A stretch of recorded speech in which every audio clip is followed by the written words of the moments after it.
Hello students, welcome to Shivam Verma classes. So today in this video we are going to start exercise 13.3 of chapter 13 that is probability. So ये exercise Bayes theorem पर based है जो कि एक बहुत important concept है। मैं Bayes theorem के बेसिक कवर करने के लिए प्रैक्टिकल अप्रोच ले रहा हूँ। दैट मीन्स मैं बेस थ्योरम को क्वेश्चन के साथ ही क्लियर करूंगा। उससे पहले हम क्वेश्चन समझते हैं, फिर हम समझेंगे कि बेस थ्योरम क्या है, कैसे अप्लाई होगी। ठीक है, बस एक बात ध्यान रखना अभी कि बेस थ्योरम को हम रिवर्स्ड प्रोबेबिलिटी के कंसेप्ट से कनेक्ट करेंगे। Now question number 2 is, question number 2 में क्या कह रहा है कि एक बैग में 4 रेड 4 ब्लैक बॉल्स हैं और एक दूसरा बैग है जिसके अंदर 2 रेड और 6 बॉल्स हैं। एक बैग सिलेक्ट किया जा रहा है और उसमें से एक बॉल निकाली जा रही है जो कि रेड निकलती है। तो क्या प्रोबेबिलिटी है कि वो बॉल फर्स्ट बैग से निकली होगी। देखिए क्वेश्चन में कितने बैग्स हैं, 2 बैग्स। सो बैग्स की बात करें, 2 बैग है, फर्स्ट बैग और सेकंड बैग। ठीक है, फर्स्ट बैग में कितनी बॉल्स हैं, 8 बॉल्स, जिसमें से 4 रेड बॉल्स हैं और 4 ब्लैक बॉल्स हैं। और सेकंड बैग में 2 रेड और 6 ब्लैक बॉल्स हैं। तो 2 रेड 6 ब्लैक बॉल्स हैं। ठीक है, क्या कह रहा है कि एक बैग सिलेक्ट किया गया। देखो दोनों बैग्स में से एक बैग सिलेक्ट किया गया और उसमें से बॉल कौन सी निकली है, रेड बॉल।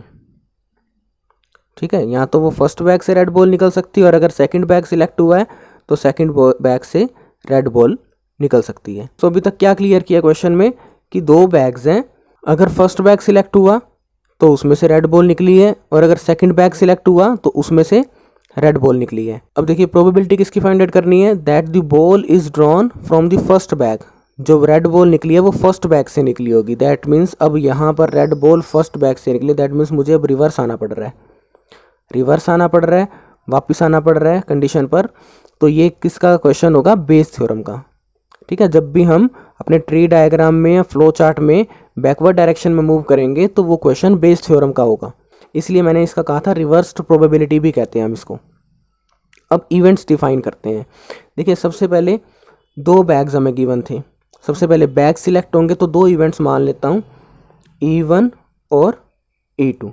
E1 इवेंट क्या है, that first bag is selected और E2 इवेंट क्या होगी, सेकंड बैग इज सिलेक्टेड।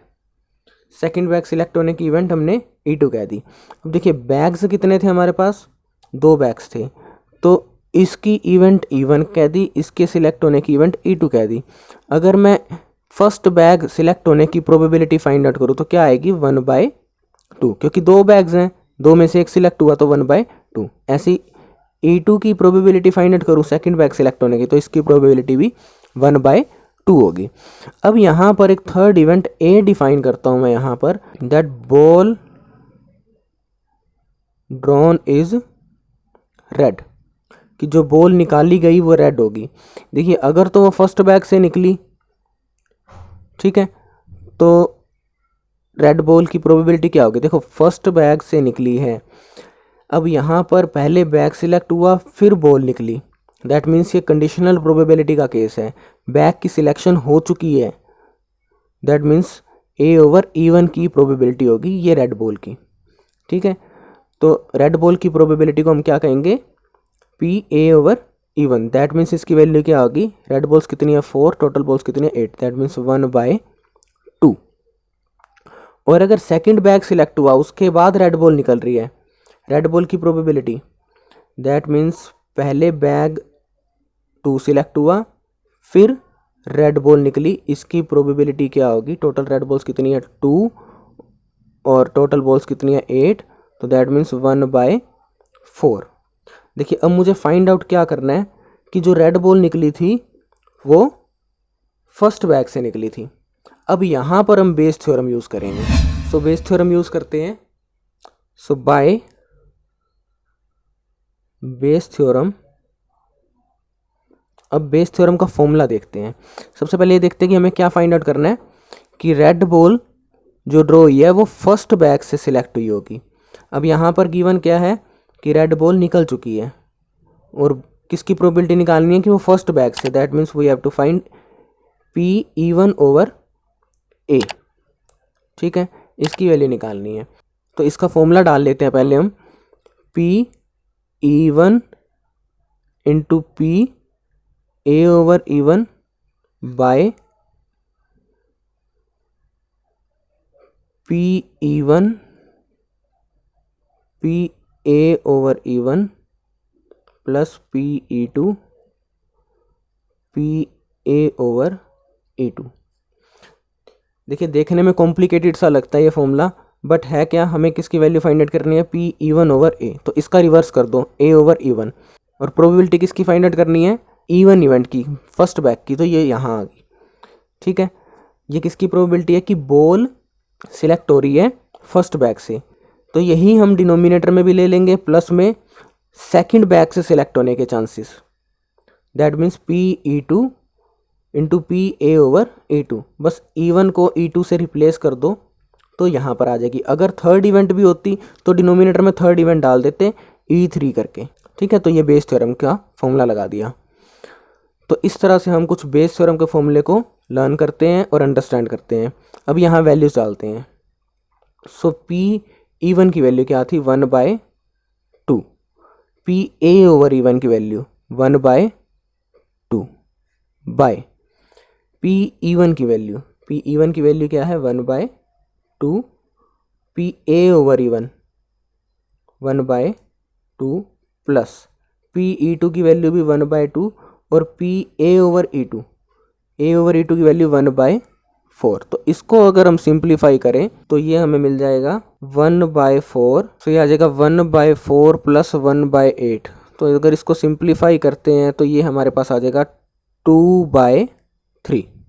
सो ये इसका आंसर होगा।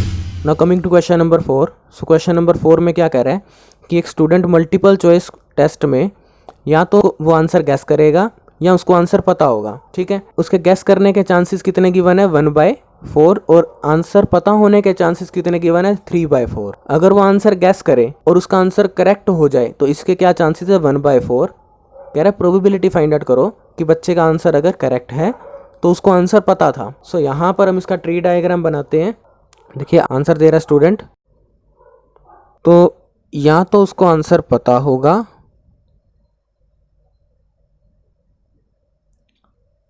या फिर वो गैस करेगा। ठीक है, सो उसको आंसर पता होने की प्रोबेबिलिटी क्या गिवन है हमें, 3/4, और गैस करने की क्या प्रोबेबिलिटी है, 1/4। तो यहाँ पर मैं इवेंट्स डिफाइन कर देता हूँ। इवन क्या है, that he knows the answer, और E2 इवेंट डिफाइन कर रहा हूँ, ही गैसेस द आंसर। ठीक है, तो यहाँ पर पी E1 की वैल्यू क्या गिवन है, 3/4, और पी E2 की वैल्यू क्या गिवन है, 1/4। अब अगर उसको आंसर पता हुआ और करेक्ट हुआ, देखिए आंसर पता भी है और करेक्ट हुआ तो ये श्योर इवेंट हो जाएगी। तो इस केस में इसकी प्रोबेबिलिटी क्या होगी, 1, क्योंकि आंसर पता है तो करेक्ट हो रहा है। अब करेक्ट की इवेंट को मैं ए कह रहा हूँ। ए इवेंट क्या है, करेक्ट आंसर की। ठीक है, अब देखिए उसको आंसर पता था, फिर करेक्ट की प्रोबेबिलिटी कि आंसर करेक्ट निकला, इसके क्या चांसेस होंगे, 1, that means P A over E1। ठीक है, और अगर वो गैस करता है तब आंसर करेक्ट आता है, तो इसके चांसेस गिवन है हमें 1/4 कि वो गैस कर रहा है और आंसर उसके बाद करेक्ट आ रहा है। तो इसके क्या प्रोबेबिलिटी होगी, 1/4। ठीक है, अब देखते हैं क्या कह रहा है हमें कि आंसर करेक्ट था, तो या तो यहाँ से करेक्ट होगा या यहाँ से करेक्ट होगा, और स्टूडेंट को आंसर पता था, दैट मीन्स यहाँ से वो रिवर्स में लेके जा रहा है। तो रिवर्स में जा रहा है तो ये बेस थ्योरम का क्वेश्चन है। तो लिख देते हैं by Bayes theorem. Bayes theorem का फॉर्मूला देखिए, आंसर करेक्ट होने की प्रोबेबिलिटी देखिए आंसर करेक्ट है, प्रोबेबिलिटी किसकी फाइंड आउट करनी है कि that he knows the answer, that means we have to find P E1 over A. Correct answer given है, क्या चांसेस है कि वो आंसर पता होगा उसको, दैट मीन्स E1 ओवर ए। तो बेस थ्योरम का फॉर्मूला क्या था, P E1 into P A over E1 by, यही डाल देते हैं P E1 P A over E1 plus second event के chances P E2 into P A over E2। Just इसी में E1 को E2 से रिप्लेस किया। अब यहाँ वैल्यू सब्सटीट्यूट करते हैं। पी E1 की वैल्यू क्या गिवन है, 3/4, और पी ए ओवर E1 की value 1/3/4 into 1 plus P E2 की वैल्यू 1/4 और पी ए ओवर E2 की वैल्यू 1/4। ठीक है, इसको सोल्व करें अगर हम तो ये हमारे पास आ जाएगा 3/4/3/4 प्लस 1/16। और अगर हम इसको सिंप्लीफाई करें तो ये हमारे पास आ जाएगा 12/13। ठीक है, तो इसका आंसर हो गया 12/13। Now coming to question number 6। So question number 6 में क्या कह रहा है, 3 कॉइन्स हैं हमारे पास, 3 कॉइन्स हैं। फर्स्ट कॉइन कैसा है, 2 हेडेड। ठीक है, इसके दोनों साइड हेड है। सेकंड कॉइन कैसा कह रहा है कि बाइस्ड कॉइन है।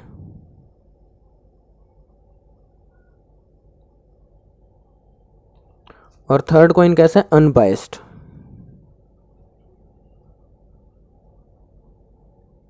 So first coin 2 headed coin है, सेकंड कॉइन बाइस्ड है और थर्ड कॉइन अनबाइस्ड है। अब क्वेश्चन में क्या गिवन है कि बाइसिंग कैसे की गई है।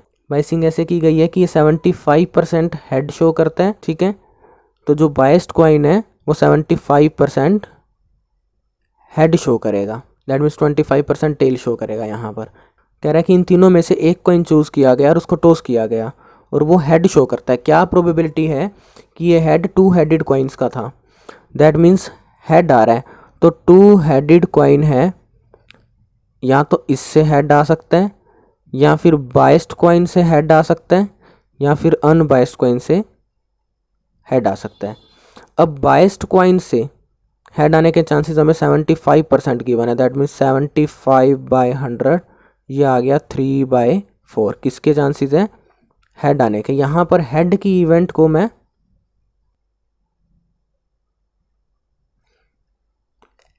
ए से रिप्रेजेंट कर देता हूँ। ठीक है, और first coin means 2 headed coins को मैं इवन इवेंट से शो करता हूँ। Coin is 2 headed. E2 event क्या होगी, कॉइन इज बाइस्ड। और E3 इवेंट क्या होगी, कॉइन इज अनबाइस्ड। ठीक है, इसको मैंने कह दिया E1, इसको कह दिया E2, इसको कह दिया E3। अब देखिए सबसे पहले हम क्या करेंगे, सबसे पहले हम एक कॉइन सिलेक्ट करेंगे। या तो ये कॉइन सिलेक्ट हो सकता है, या ये कॉइन सिलेक्ट हो सकता है, या ये कॉइन सिलेक्ट हो सकता है। तीन में से कोई एक सिलेक्ट हो रहा है। तो PE1 की प्रोबेबिलिटी क्या होगी, 1/3। PE2 की प्रोबेबिलिटी भी 1/3 और PE3 की भी 1/3। ठीक है, अब अगर 2 हेडेड कॉइन हुआ तो हेड आने के चांसेस क्या होंगे, अभी ये तो श्योर इवेंट है, दोनों साइड ही हेड है, तो हेड ही शो करेगा। तो यहाँ पर हेड आने के चांसेस क्या होंगे, 1। ठीक है, हेड ही आएगा। किसके बाद, अगर 2 हेडेड कॉइन चूज होता है तो PA/E1 की वैल्यू क्या गिवन है, 1। और ये किसकी वैल्यू है, PA/E2 की। कि अगर बाइस्ड कॉइन चूज होता है उसके बाद वो हेड शो करे, तो बाइस्ड कॉइन चूज होता है उसके बाद हेड आने के क्या चांसेस होंगे, 3/4। और अगर अनबाइस्ड कॉइन हो, अनबाइस्ड कॉइन्स में तो हेड के चांसेस क्या होंगे, 1/2। सो दैट मीन्स किसकी वैल्यू है, PA/E3 की। अब देखिए क्या कहा गया कि हेड शो हुआ कॉइन पर और वो 2 हेडेड कॉइन्स का हेड था, हेड शो हुआ और वो 2 हेडेड कॉइन्स का हेड था। रिवर्स डायरेक्शन में जा रहा हूँ, अगेन बेस थ्योरम लगेगी, तो बेस थ्योरम यूज़ करते हैं।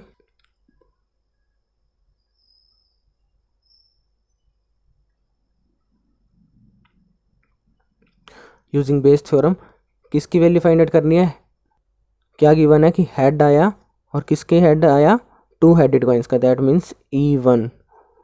सो पी E1 ओवर H की वैल्यू फाइंड आउट करनी है। तो अगेन बेस थ्योरम का फॉर्मूला यूज़ करें तो PE1 into P H over E1, sorry यहाँ पर मैंने इवेंट A ली हुई है तो A over E1 by P E1 P A over E1, second event के लिए यूज़ करें PE2 P A over E2, और थर्ड क्या होगा PE3 P A over E3। ठीक है, फर्स्ट सेकंड और थर्ड कॉइन के चांसेस, अपोन में टोटल चांसेस है और ऊपर favourable chances. So value substitute करें तो ये क्या आएगा, PE1 की वैल्यू 1/3, PA ओवर E1 की वैल्यू 1/3 इंटू 1 प्लस PE2 की value 1/3 A over E2 3/4 plus PE3 1/3 into PA over E3 1/2। तो ये आ जाएगा 1/3 प्लस 1/4 प्लस 1/6। और अगर हम इसको सिंप्लीफाई करें तो ये आंसर आ जाएगा 4/9।